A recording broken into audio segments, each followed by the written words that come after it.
So today I'm talking to you about mastering short form videos for your social media. I'm super excited to get the chance to speak to you all about this. Everybody knows that social media is huge in this day and age, so it's exciting to learn how we can incorporate it in our practices effectively and efficiently. So to get started, I just wanted to introduce myself. So my name is Leela. I am an account manager here at Marketing for ECPs. I've been a content creator for numerous different social accounts throughout my career, all from business accounts. Some accounts were made for the purpose of recruiting. Some were made to generate leads. And I even have an account on coffee because I am a coffee enthusiast. I love everything to do with coffee. So I had kind of like a personal account hobby as well. So I really learned the trades of social media and the trends throughout my years and experience on it for several different reasons. So today I want to talk to you about video specifically on social media because video has exploded on social media. Kind of when TikTok entered the market, everything followed with video. And there's a couple of reasons why video is so prevalent in today's digital landscape, which we will talk about today. So I did this presentation at Vision Expo, and I can't see all of you here today, but just to give you kind of an idea, when I did the presentation at Vision Expo, I did a quick poll of 100 or so people in the room just to see who all was on Instagram and who was all on TikTok. So again, I can't do the poll in real time with you all today, but I'd love to share the results that I got at Vision Expo. So most people and practices like yourselves were all on Instagram. Some weren't on any on social media, and then a very few people were on TikTok. So this whole presentation is kind of referring to Instagram as a whole, but will also apply to TikTok. It's also kind of fun to see where your peers are on social media, if they're on both platforms or just one or the other. And so because we've kind of talked a little bit about both, I'd love to do a quick little comparison. So on TikTok, the trends that we generally see is the average time spent on TikTok is generally 52 minutes. Everybody always kind of says that once they get on TikTok, it's kind of hard to get off because you're scrolling and you're engaged and it's hard to get off your phone, really. Whereas on Instagram, we tend to see the average time spent on the app is about 29 minutes. And like I said earlier, TikTok did start the video content trend. This was kind of during the COVID period where it kind of took off and everybody was making videos on TikTok. And then shortly after, Instagram followed with Reels.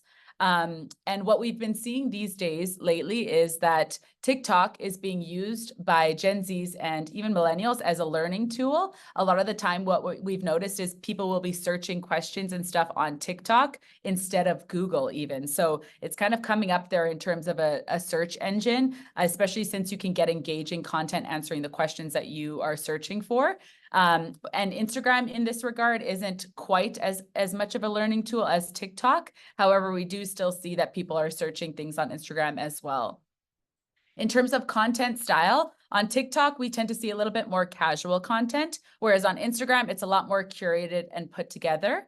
And then the media types on both platforms, again, TikTok is primarily video because TikTok and Instagram are kind of competitors, if you will. TikTok also has recently introduced carousel posts and static images that you can post in stories, kind of like Instagram had, whereas Instagram kind of always had a mixed media type. At one point, you could post different guides and stuff on Instagram, reels, graphic posts, carousels, stories. So a lot more mixed media on Instagram, whereas TikTok is primarily video.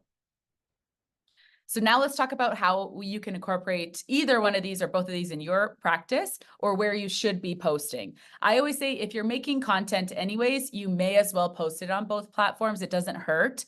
Of course, it's a little bit more of a time commitment to do it on both. However, since you're already putting in that effort, you may as well post it on both. In terms of target audience, if you were just to choose one, in general, we tend to see a slightly younger audience on TikTok.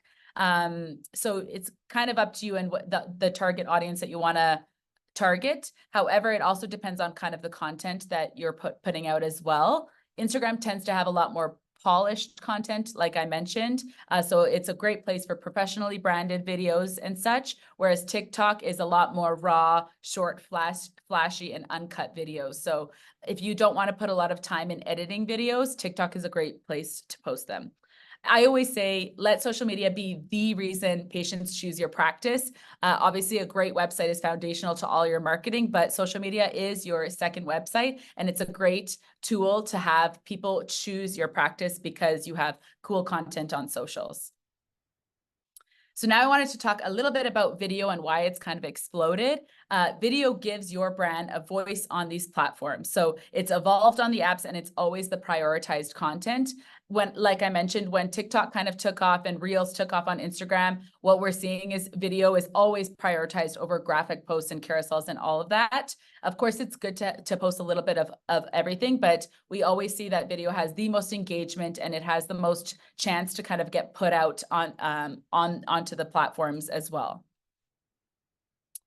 And why is that? It's because the power of video. It is highly engaging and it captures your audience quickly. So everybody says that a video is worth a million words or 1,000 words, or a picture is worth 1,000 words, or whatever the saying is. And if that's what it is, then video is worth even more than that because it's engaging and it's a multi-sensory experience that better tells a story. So it triggers your audio sense, visual sense, and emotional sense. Viewers also retain 95% of a video message as compared to 10% when they read it in a text. So let's get real and actually talk about how you can build short form videos on social media. I've broken it down to 5 simple steps here that we're going to go through together. And feel free to email me if you have questions at the end. You can pop it in the chat, or we can always chat after as well, because I'm going to zip through these quickly for the purpose of this short webinar. So inspiration, audio, production, editing, and posting are the 5 kind of areas that I've broken down to how to make short form video content. So inspiration. Where can you find inspiration when you are creating content for your social medias? There's plenty of places that you can find inspiration. The biggest one is other accounts. There are so many practices on social media and like-minded individuals like yourself on Instagram and TikTok that you can go and find inspiration from. So utilize them, find them, follow them, utilize them, and let them inspire you to make your own content. Another great place that you can find inspiration is trends. If you're on social media often, you probably know that the trends are changing every minute, it seems. Every time I go on social media, it seems like there's a new trend that's taking off. So let those trends inspire you. If you ever feel excited about a trend, then find a way to incorporate it into your practice's social media. Another great way to find inspiration is music and audio clips. So a lot of the time, those audio clips and different songs or whatnot can be trending. A great example of this is, for example, when the Barbie movie came out, there was a bunch of Barbie audio clips and music bits that were trending on social media. So that's a great way to incorporate stuff like that on your practice. If it inspires you, then go ahead and run with it. I also encourage you to store your ideas. So on Instagram and TikTok, anytime that you find a video that inspires you, you can save it and organize it in folders so that you can refer back to it later. Another great way to get inspiration is also on your very own Explore page. So the algorithm on Instagram and TikTok actually your Explore page is unique to yourself. So whatever you've been searching on Instagram or TikTok, for this example, I'll just use Instagram. If I'm searching coffee videos on Instagram, anytime I go to my Explore page, for example, on my coffee account, on my Explore page, everything is coffee related because it curates an Explore page for you based on things that you've interacted with, liked, shared, etc. So for a lot of your practices social media accounts, your Explore page is a great way to find inspiration, especially if you're always looking for inspiration on Instagram. Eventually, your Explore page is just going to be a breeding ground for ideas. So it's a great way to kind of manipulate the algorithm and create an Explore page that will always be handy for you to just go and find ideas. Another great way to find inspiration is in your very own practice. I work with a lot of you. However, I don't work in an eye care practice, and I think it's fascinating to see what your day-to-day life is like. Generally, we are all as humans curious what day-to-day looks like in different industries. So what may be your average every day and not exciting to you may be so exciting to somebody else. So find inspiration within your own practice to share what goes on behind the scenes on the day-to-day. And also AI is a great tool to use as a reinforcement. If you want to just ask Chat GPT for a couple ideas, that's always a great backup option as well. So plenty of places to find inspiration. Now, I made audio its very own section in this is because music and voiceovers and trending sounds, there's just so much to navigate there. And a lot of people don't know where to start. So in my previous slide, I had said that audio is a place to find inspiration, but it's also a way that you can just find a beat and make a video based on the music itself. So there's a lot of talk around trending audio or not, which I can show you in the next slide what a trending audio looks like. It doesn't necessarily mean that you have to use it, but you'll tend to start to see these different trends in audios that are popping off, if you will, on social media, that you can hop on the trend, and then there's more of a virality aspect to those trends. I also always encourage you, if you can't find inspiration in anything, if you find a nice audio that has a quick beat to it, you can create your clips to match to the beat, to sync to the beat. And that is always a great way to have an engaging video as well. And lastly, if you can't find an audio to match whichever video you've created, you can always create your own audio. You can do a voiceover, you can put your own music in or create a mashup of sorts. That is always an option as well. So this is what a trending audio looks like on Instagram. So you can see when you're scrolling through Reels, a lot of the time an audio will have a little arrow pointing up. That means it's trending. My general rule of thumb is I always like to use trending audios that are under 10,000 uses. So you can see when you're scrolling through the app and you see a trending audio, all you do is click into the audio and it'll bring you to this page and show you how many people have used that audio. If 200,000 people have used it, the likelihood of somebody seeing your video or your video catching kind of that trend and being, going viral, if you will, if that's your goal, or even just getting a lot of views, it's a lot slimmer if that video has been used. A lot of the times when we see a video go viral, generally what happens is either that creator created an audio that went viral, or they jumped on that trend very early on and kind of rode the wave of the video going viral and that trending audio getting more popular. So the earlier you use it, the better. So my general rule of thumb is under 10,000, but of course there are no rules. So you can really do whatever you would like.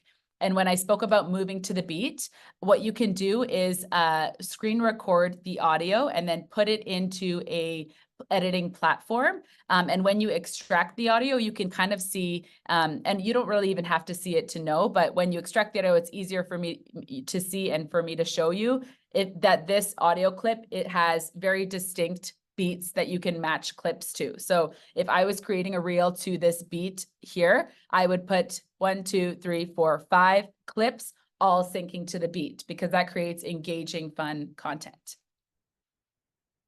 In terms of production, you've gotten yourself inspired. You maybe know what audio you want to use. So now what? How do you establish the goal and execute the reel that you want to create? I always say it's very good to have a goal in mind. Why are you posting on your social media? Is it to create engaging content for your users? Is it to educate your users? Is it to try to go viral? It's always nice to know what the goal is before you go ahead and post. That way you can brainstorm and execute accordingly. A very important part in the production part of Reels is capturing your audience in 3 seconds. Because we're all on our phones scrolling through constantly, if your video doesn't capture the audience within the first 1 to 3 seconds, nobody's going to be watching the rest of your video. So it's very important to have tactics to capture your audience. And there's plenty of ways to do this. And one of the biggest ways is by having a hook at the start. Now, a hook can look like several different things in a video. The biggest one is an intriguing moment. So something quick happening in the video or bold text on the screen that captures the attention, either asking a question or stating something, or even having bold text in different colors, like this example here. Fast edits is a great way to capture your audience. So if you have music that's moving fast and you have quick clips, that's a great way to capture your audience as well. Or even introducing your theme, whether it's a voiceover that you have on your video saying, today I'm talking to you about dry eye, or do you have dry eye? That's a great way to capture, asking the audience a question, because if somebody's watching and they see a video right in the first second says, do you have dry eye? They might think, yeah, I have dry eye, so maybe let's watch this video. So that's introducing a theme and asking the audience, or introducing what the video is going to be about, is a great way to capture the audience too. A couple things to avoid that will kind of inhibit you to do this is lengthy intros. So I've seen so many amazing videos out there, but I watched them because I needed to, because I was doing research or whatnot. But reality is you can have such a good video, but if it doesn't capture people in the start, they likely won't watch it to the end. So you always want to have something that captures them in the start. Also filming and posting horizontally. So a lot of YouTube videos are filmed horizontally, and I've seen people repost those videos on social media. Also is something that people will likely scroll through because it's not aesthetic to their screen and it kind of sticks out. So they'll likely just scroll past. Also, having texts in dead zones is kind of something also to avoid. So you can see here that the text falls perfectly in line with the reel. So a dead zone would be if you had text kind of under the user's name or on the side here, that where the like button and comment button will cover it. You want to avoid those dead zone areas so that it makes a crisp, clear video. Now editing. So there's a bunch of editing platforms out there. My personal favorites are Splice and CapCut. However, there are so many out there. So really it's up to you to find one that works for you. They're all very similar. And some of them do have a small cost to it. I think Splice can be about $11 a year.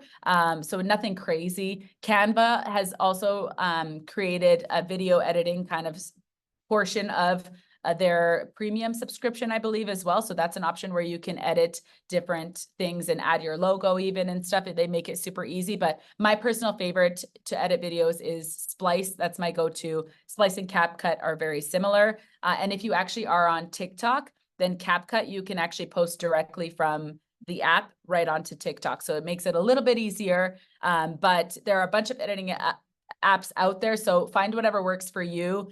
If you try Splice and you don't like it, don't use it just because I use it all the time or I say that it's great, because it's a real personal preference thing. So you kind of just have to find what works for you. Lastly, posting your video. So I don't want you to just post your videos and then set it and forget it. There are several things that you can do when posting videos and afterwards. So scheduling your posts. You can schedule your videos. So if you are kind of trying to keep up with posting social media content all the time and you're dreading it, work ahead and post or schedule those videos to post so that you're not always making videos on the fly. Another thing to consider when you are posting is to have a cover photo that aligns with the video and your grid. So this is a screenshot of the Marketing for ECP's Instagram. You can see that every single one of these videos has a cover photo that we uploaded intentionally so that on our grid, it all is aesthetic. So there's a little bit of planning that goes with this. However, it kind of all contributes to the overall aesthetic and look and feel of your social platform. So it is important to not forget about the cover photo. I also encourage you to time the posting time to your audience. So if you go into analytics on your Instagram and TikTok, you can actually see when your followers are most active. So generally the rule of thumb is usually the hot spots are like around noon or 9 a.m. But every follower, everybody's Instagram is different and their followers can be more active at certain times depending on who they're targeting. So I encourage you to go into your analytics and just fish around there and see if you can find where your followers are most active and post your content during those times, because then your followers will engage with the content and then it'll be pushed out quite quickly. So that's always a win. And then as well, captioning. Sometimes you'll make the best video, and then when it comes to making a caption, it's just kind of like dreaded. You're like, oh, I've already used all my creative juices on creating the video. And sometimes it's so daunting to create a caption as well. it is important to have a good caption, especially in terms of intriguing and capturing and providing the users with a hook. Sometimes in that 3 seconds, believe it or not, you can have a good hook at the start of the video, and the caption can just be such a nice little complimentary piece that kind of is an additional hook as well. So it's not something to be overlooked. If you are struggling ever to create a caption, you can also always use ChatGPT as well. You just go in there and say, my video is about XYZ, create an engaging caption to it, and you can always edit it too, but just to kind of get you started. So after you've posted, there are a couple of things that I want to encourage you to do. So do not just post your video and forget it. You want to be social after you post. So go, if anybody's commented on your video, always be sure to respond within the first 30 minutes, because again, Instagram and TikTok want to keep you on their platforms for as long as they can, especially after you've posted. So the more that you engage after you've posted, the better. And after you've posted your video, share the video to your story as well. Don't just let it sit on your feed or let users find it, because sometimes it won't show up in their feed. So if you post it on your story, then they can click in and engage with it as well. You can also respond to people's comments with more content. So you can reply if somebody commented a question on a reel or commented something funny or something trendy, you can always reply to them with more content, which sounds silly, but it's just so easy to make content under our fingertips these days. So don't be shy to do that as well. And also collaborate. As I mentioned earlier in this presentation, there is so much inspiration for you to find content under your fingertips on your phone based on whoever you're following or your peers. You can always collaborate with those people. You can create videos together, or you can react to different videos. I've seen a lot of optometrists make videos based on somebody like myself posting like, today I woke up with a sty, and then they stitch the video and just create a reel reacting to whatever that person is saying or doing. So, and kind of that's a great way to establish your expertise and educate your patients as well. So utilize the content that's on your fingertips as well. And don't forget to interact with your own post once you've posted. So kind of about the aftermath of posting, there's a couple of things that I wanted to touch base on here as well. And that is just regarding how to keep up with your account. So once you've posted, and even if you're posting quite often, I encourage you to always look at your analytics, because your analytics will actually tell you a lot about what your audience likes and the kind of content that they want to consume or prefer to consume. So when you look at your analytics, check out what posts performed the best, which ones performed the worst.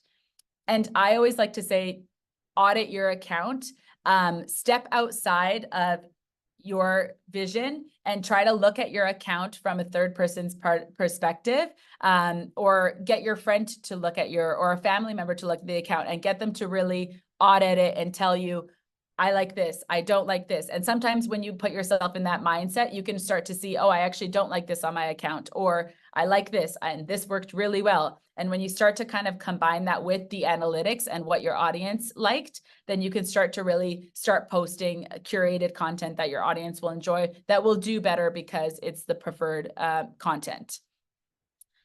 I always also want you to remember your goal. So on social media, sometimes it can be very discouraging because, you know, virality is a huge thing.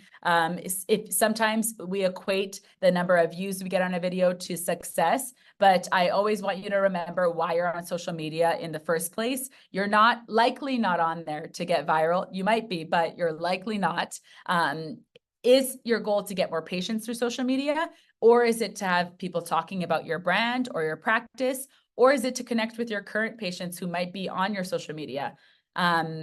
Or is it just to educate your patients? There are several goals that you can have, and you can have all of those, but I just always want you to remember what your goal is so that you don't get discouraged if a video doesn't go crazy or if it doesn't get the engagement you need, because at the end of the day, social media is your second website. As long as you're staying consistent and posting on it, then it'll do wonders for you. And it's a little bit harder to track the performance of social media in terms of leads. It's not really a lead generating tool. So just remember why you're on there and what it does for you and how the kind of content it provides your patients. A couple additional tips just in general for social media. frequency and consistency is key. So don't expect to come much out of for much to come out of your social media if you aren't consistent on it. And if you're only posting once a month. I always actually say it's probably worse to be very inconsistent on social media than it is to post frequently, even if it's not your best work. It is very discouraging when you are wanting to go, for example, let's say you want to go to a restaurant and you go on their social media and you see that they haven't posted since 2017. Then you start thinking, are they even open? Are they still in business? People aren't interacting with their content. So that's when it kind of starts to get tricky. So if you are going to be posting on social media, make sure to be frequent and consistent. And be authentic and relatable. Don't try to force something that you saw on social media and you wanted to replicate, but it's just not yourself. Just be yourself and people will love you for it. I also encourage you not to get hung up on all the details. I'm a perfectionist myself, so I can struggle with this at times, but sometimes the videos that you spend the least amount of time on do the best. And sometimes it's shocking, to be honest, but it's hard to not be a perfectionist, but just post it and don't think twice about it and don't get hung up on little details, because then it takes you longer to create content, and it doesn't really make the little changes that you see that might think that you get you further on social media don't really do too much in the grand scheme of things. So just don't think too hard about it, just post it and move on. And I also want you to think of your own social media as a gold mine. You can reuse your content that you've posted 3 months ago, a year ago. It is a gold mine of content and even inspiration. If you had a video that did really, really well a year ago, why not create it again or repost it in a different way? There's plenty of opportunities to reuse your old content. So don't think that just because you filmed it a year or so ago that it's one and done. You can always reuse it and find a use for it. You can also always mix your media. So like I said earlier in my presentation, it doesn't always just have to be video. Of course, video is the most engaging content, but it creates a lot more different content to be consumed when you have a lot of different posts. So you can just post graphic posts. Maybe your goal is to make one good video a week, which is a great start. You don't have to be posting a video every day, and it makes it a lot easier for yourself to mix the media as well. And lastly, don't give up. As I mentioned, social media can be a tricky place in terms of you compare yourself to others and their content. If another one of your peers had a viral video or had a video explode or whatnot, that's not why we're on there. So don't give up. Just keep posting frequently, consistently, and it'll be great for you and your practice. There is a little guide that we've created that you can scan this QR code to get, and it'll give you a couple tips on inspiration and kind of summarize what we've talked about here today as well. So feel free to scan this QR code and you can download that guide today. Otherwise, that is all I have for you today. Thank you so much for joining me today on this webinar. Feel free, if you have any particular questions, I'm absolutely happy to answer them. You can call me, you can email me. I will get back to you at my earliest convenience, and I'm happy to chat all things social media, marketing, any of that stuff. I am all ears. So yeah, don't be shy if you have any particular questions. Thank you so much, everybody. Enjoy the rest of your day.